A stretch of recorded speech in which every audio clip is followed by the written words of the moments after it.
বন্ধ করে আমির খসরুর পীড়া ছিল খাজা নিজামুদ্দিন। এই জগতে আমির খসরু রাখলো ভক্তের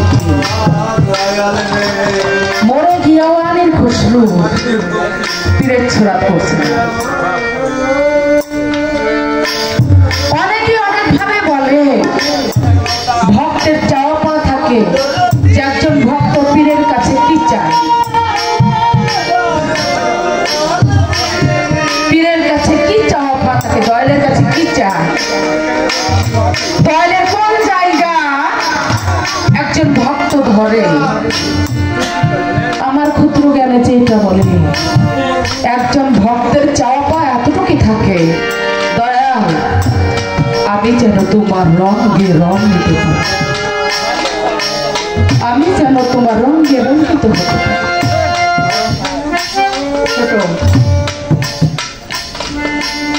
আমির খসরু দয়াল বাবা নিজামুদ্দিন আউলিয়া দরবারে বসে আছে। অনেক ভক্তরা হঠাৎ করে নিজামুদ্দিন আউলিয়া একটি প্রশ্ন করল, আচ্ছা তোমাদের কাছে একটা কথা আমি জানতে চাই, সেটা কি তোমরা কি কেউ আল্লাহকে দেখেছো?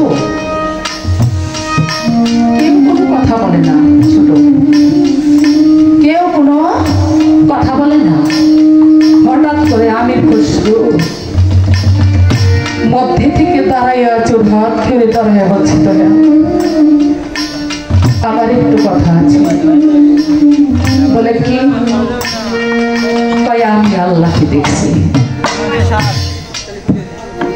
শুধু আল্লাহকে দেখি না, আমার এই হাত দিয়া আমি আল্লাহকে খাওয়াইছি, আমার হাত দিয়া আমি আল্লাহরে গোসল করাইছি, আমার এই হাত দিয়ে আল্লাহর গায়ের মধ্যে আমি তেল মাইখা দিছি, আমার এই হাত দিয়ে আমি আল্লাহর জুতা পরিধান করাইছি। আমির খসরু বলল, খাজা নিজামুদ্দিন বলল, হে আমির খসরু তুমি যা বলছো ভেবে বলছো? হ্যাঁ, তুমি আইনের বিপক্ষে কথা বলেছ, এই জন্য তোমার শাস্তি হওয়া দরকার।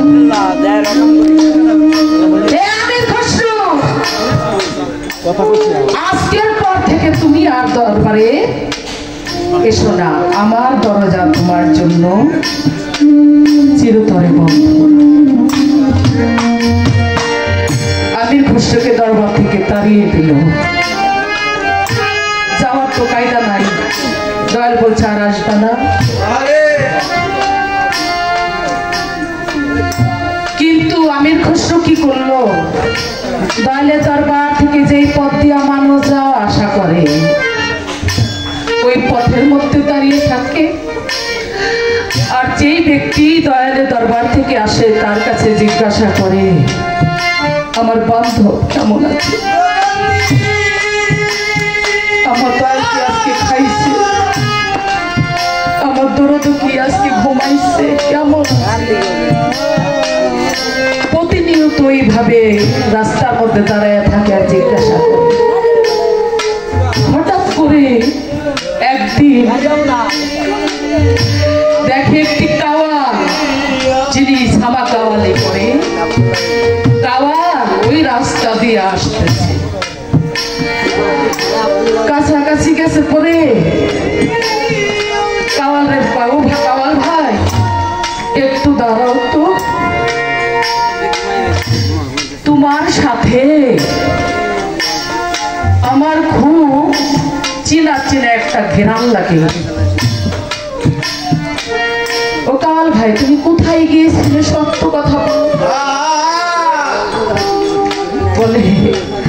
গতকাল রাতে, এই রাতে নিজামুদ্দিন আউলিয়ার বাড়ি সামা কাওয়ালির অনুষ্ঠান করা হয়েছে, আমি সেখানে গান করেছি। বলে তাই নাকি? কাওয়াল ভাই আমার বাজান তোমারে কি কি দিছে? বলে টাকা পয়সা অনেক কিছু দিছে। তো না কাল ভাই আর একটু বলো তো সত্য করে কি কি দিয়েছে? তোমার সাথে আমার দোয়ালের বন্ধু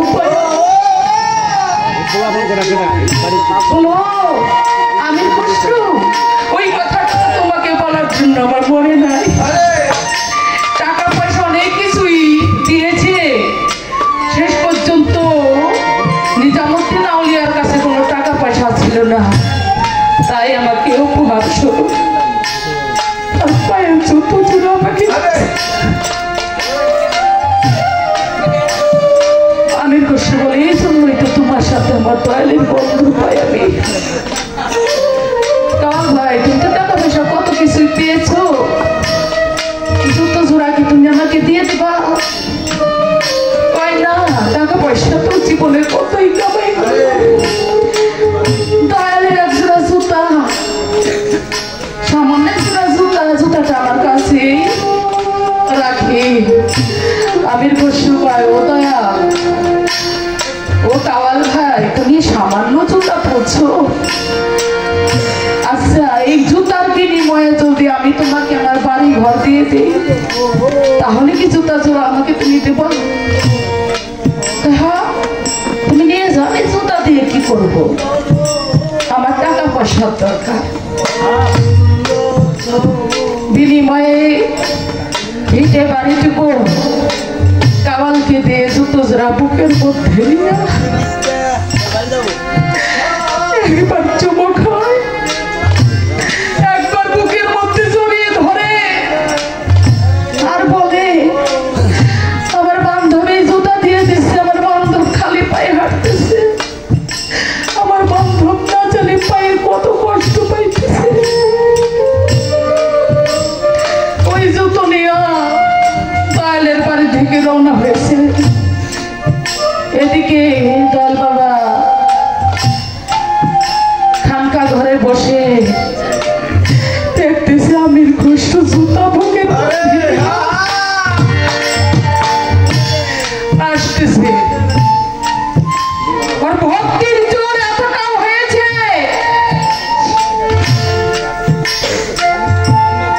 নিজামুদ্দিন আউলিয়া সঙ্গে সঙ্গে মাওলার কাছে ফরিয়াদ করলো, মাওলা তুমি এমন ঝড় বৃষ্টি করে দাও, এত ঝড় তুলে দাও আমির খুশরু যেন আমার বাড়ি পর্যন্ত পৌঁছাইতে না পারে। আর এদিকে বাড়ির আর্দালি চিনি তাকে বলল, আর্দালি তুমি বাড়ির সমস্ত গেট দরজা বন্ধ করে দাও, বাহির থেকে একটা পিঁপড়াও যেন ভিতরে না ঢুকতে পারে। দরজা জানালা সব বন্ধ করে দিয়েছে। আমির খুশরু এসে একটা দরজাও পাইতেছে না যে এই দরজা দিয়ে বাড়ির মধ্যে ঢুকবে। বৃষ্টি নামলে পানির মধ্যে বাড়ির মধ্যে যেই পানি জমা হইতো ওই পানি বেরিয়ে যাওয়ার জন্য বাড়ির মধ্য থেকে বাহিরে একটা নর্দমা লাইন করা। আমি খুশি আস্তে আস্তে নর্দমা ওই ট্রেনের কাছে গিয়ে মনে মনে করে, বন্ধু তুমি আমার এই একটা দরজায় খোলা রেখেছো আমাকে ভিতরে যাওয়ার জন্য। আমি কষ্ট জুতা জোড়া বুকের মধ্যে নিয়ে ওই ট্রেনের মধ্যে মাথা দিয়ে উনি যাওয়ার জন্য চেষ্টা করলেন। একটু একটু করে যখন ভিতরে গেলেন, পা দিয়ে ঠেলে ঠেলে যখন পায়ে আর মাটি পেলেন না, যাওয়ার মতো কোনো কায়দা নাই, উনি ওই ট্রেনের মধ্যে আটকে গেলেন। এমন একটা পরিস্থিতি উনি ভিতরেও যাইতে পারে না, বাহিরেও আসতে পারে না। এদিকে বাড়ির মধ্যে বৃষ্টিতে অনেক পানি জমা হয়ে গেছে, ওই পানি আর বের হতে পারতেছে না, আটকে গেছে। এদিকে নিজামুদ্দিন আউলিয়া আর্দালিকে বলে, আর্দালি বাড়ির মধ্যে এত পানি কেন? আর্দালি কয়, বাজার নিশ্চয়ই ট্রেনের মধ্যে কোনো ময়লা যেটাকে পরিষ্কার করে দিলে পানি বের হয়ে যাবে। বড় একটা বাঁশ নিয়ে বাঁশের মাথাটা একেবারে দা দিয়ে সুন্দর করে চুক্কা করেছে। ওই বাঁশটা হাতে নিয়ে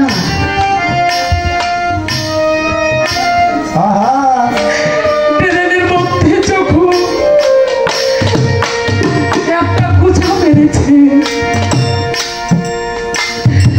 ওই বাঁশের মাথাটা যখন মাথায় গিয়ে পড়লো, একটা চিৎকারি করেছিল বাজার, আমাকে এতই না পছন্দ করো। রহিলা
যখন 2 থেকে 3টা পার দিয়েছে, আমির খসরুর প্রাণ পাখিটা তার আপন দেশে চলে গেছে। কিছুক্ষণের মধ্যে ওই পানি যখন আমির খসরু পর্যন্ত পৌঁছাইছে, ওই পানির সাথে রক্ত পানির সাথে বের হয়ে আসতেছে। রক্ত দেখে আর দালিয়ে একটা দৌড় দিচ্ছে, যায় বাজারের কাছে, বলে বাজার সর্বনাশ হয়ে গেছে। বলে কি হয়েছে? ট্রেনের মধ্যে যে কি তা তো বুঝতে পারলাম না, কিন্তু যখন কুচা মেরেছি ওই পানির সাথে রক্ত আসতেছে।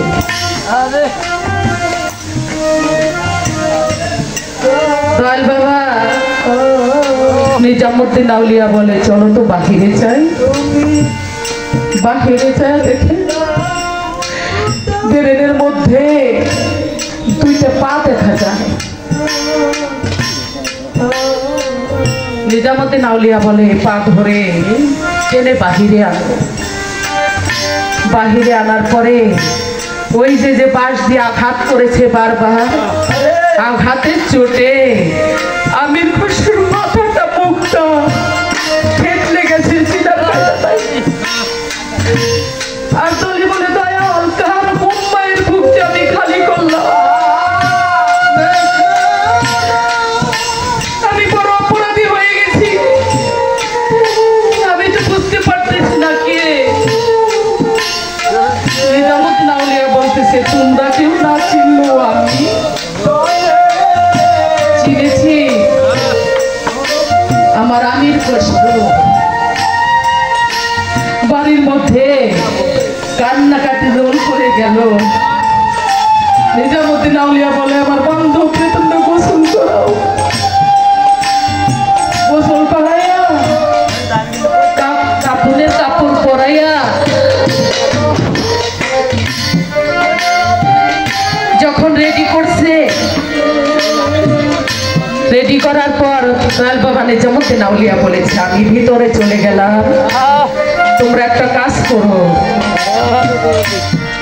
আমার আমির খসরুকে তোমরা আমার প্রথম দরজায় আমির খসরুর কবরটা রচনা করবে।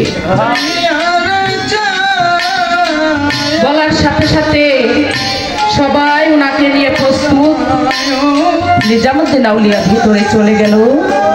যাবার আগে একটি কথা বলে গেল, যখন আমার আমির খসরুকে কবরের মধ্যে নামাবে, নামাইয়া তোমরা একটা কাজ করবা, মুখের কাপড়টা খুইলা একটু দেখবা যে আমার আমির খসরু কেমন।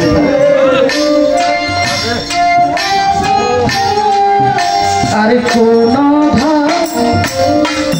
চাই না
কি বলেছে আমার বান্ধবের লাশটা কবরের মধ্যে নামাইয়া মুখের কাপড়টা খুলে দেখবা যে কবরের মধ্যে আবার আমির খসরু কেমন থাকে।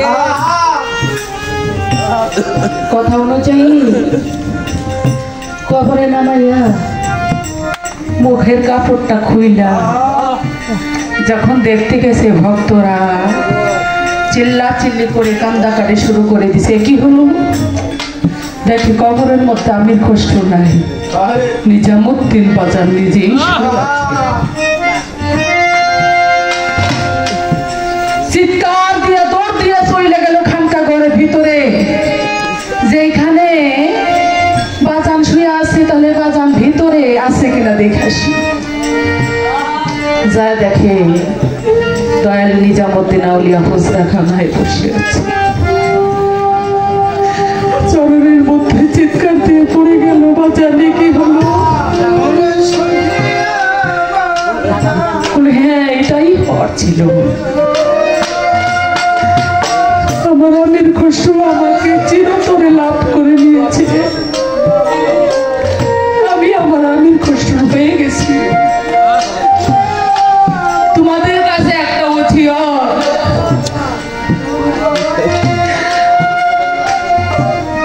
আমি চলে যাবার পর সমস্ত পৃথিবীর মানুষকে জানিয়ে দিবে আমার আমির খসরুর রওজা জিয়ারত না করে যেন আমার রওজা